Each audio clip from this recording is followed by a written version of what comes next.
He didn't ask for immortality. He didn't ask for eternal love, global fame, or revenge on anyone. He only asked for money. It's just that. Wealth, fortune, endless numbers in his account. And the demon smiled, as if it had been waiting for that request for centuries. The deal was sealed with a simple signature. No blood, no sacrifice, no spectacle. But he forgot to ask, what's the price of a fortune that comes too easily? In the beginning, it was like living inside a golden dream. Cars, mansions, fake friends, and bought smiles. Everything money could buy, he had. But no one told him that with the bills came a smell, a subtle odor, barely noticeable at first, something between rusted iron and rotting flesh. Slowly, the world around him began to drift away. People avoided his gaze. Ground felt sticky beneath his feet, and he couldn't understand why, until one day he looked at his own hands and saw the gold was turning to pus. The bills decayed at his touch. The mirror no longer reflected who he was. What seemed like a gift was a disguised warning, because some riches don't feed the soul, they devour it from within. Daniel never had much. In fact, he barely had the basics. His reality was a dark kitchen, an old mattress on the floor, and coins counted with the care of someone who knows tomorrow might not come with bread, while others paraded around in expensive clothes and fake smiles. He carried the invisible weight of failure. It's not that he didn't have dreams.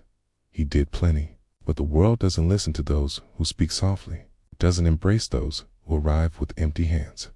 It doesn't applaud those who show up in worn-out flip-flops. Daniel was ignored at parties, forgotten in conversations, laughed at whenever he dared to dream big.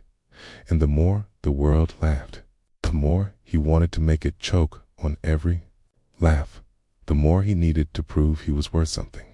The nights were long. He'd stared at the ceiling, doing imaginary math, calculating the cost of revenge disguised as luxury. Luxury was the altar, and humiliation the fuel. Until one random night, with eyes full of rage and a heart crushed by life, he stood up. He walked out into the street, alone, in his pajamas, maybe. Or maybe just wrapped in pain. And then he screamed into the emptiness. I traded all, everything I am, everything I have, for wealth. And on that strangely silent night, someone or something heard him. That night, something changed in the air. It wasn't a loud noise. It wasn't an earthquake. It was silence.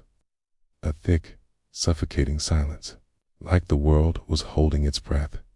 Daniel returned home after his scream, thinking he had only spoken to the wind. But the wind had ears. It was around 3 p.m. when he woke with the feeling that he was no longer alone. The streetlight cast twisted shadows through the window cracks, but there was one shadow that didn't move. A shadow, about breathed, sitting at the foot of the bed, as if it had been there for years, was something Daniel couldn't describe. It wasn't a man, nor entirely a monster. It had form, but seemed made of solid smoke, as if hell itself had shaped an idea into dark flesh. Then, with a voice that seemed to come from deep inside Daniel himself, the creature spoke. You want wealth? I can give it to you. Gold, bills, properties, prestige. But every penny will carry your essence. Every note will be made of you. Daniel, not understanding, or maybe pretending not to, said only, yes. He didn't ask the price. He didn't want to know what essence meant, nor why the air suddenly turned so cold, because deep down he had already accepted, even before the offer. And in that silent instant, the contract was sealed. There was no paper, there was no blood, just a look exchanged between the human and the abyss. And the abyss smiled.